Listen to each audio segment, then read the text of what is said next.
నిన్ననే ఒక ఇన్సిడెంట్ జరిగింది రాష్ట్రంలో. నిజంగా ప్రతి మహిళ కూడా బాధపడే విధంగా ఈరోజు గీతాంజలి తన జీవితాన్ని చాలించడం చాలా బాధేస్తుంది. కేవలం ఇన్నోసెంట్గా తనకొచ్చిన ఇంటి పట్టాని సంతోషంగా మీడియాకి చూపించి ఆనందంగా మాట్లాడటమే ఆవిడ చేసిన తప్పని నేను అడుగుతున్నా. ఈరోజు ఐటీడీపీ కానీ జనసేన కానీ ఏ విధంగా ఆ అమ్మాయిని వల్గర్గా మెసేజ్లతో కానీ వీడియోస్తో ఎంత వేధించారో ఈరోజు అవన్నీ చూస్తుంటే మహిళని గౌరవిస్తున్న ఈ పుణ్యదేశంలో ఇలాంటి ఘటన నిజంగా చాలా దురదృష్టకరం.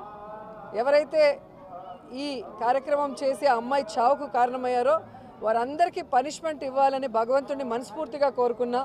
అలాగే గీతాంజలి ఆత్మకి శాంతి కలగాలని మనస్ఫూర్తిగా కోరుకుంటూ నిజంగా ఈరోజు ఇద్దరు ఆడబిడ్డలు తల్లి లేని బిడ్డలుగా మిగిలిపోవటం దురదృష్టకరం.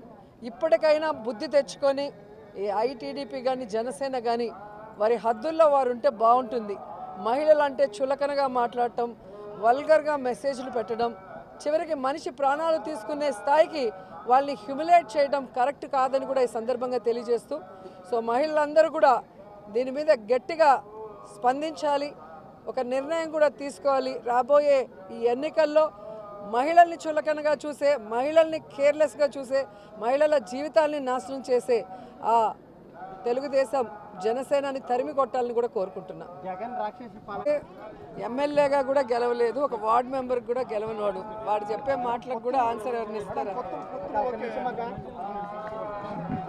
వాళ్ళకి జగనన్నతో పోటీ చేసే దమ్ము ధైర్యం లేదని అర్థమైపోయింది.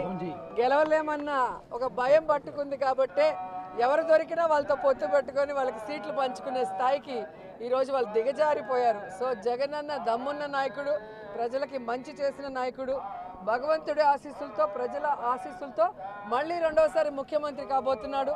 ఈ రాష్ట్రాన్ని మరింత అభివృద్ధి వైపుకి నడిపిస్తూ ప్రజలకి మరింత సంక్షేమాన్ని ఇస్తాడని కూడా నేను చెప్పగలను.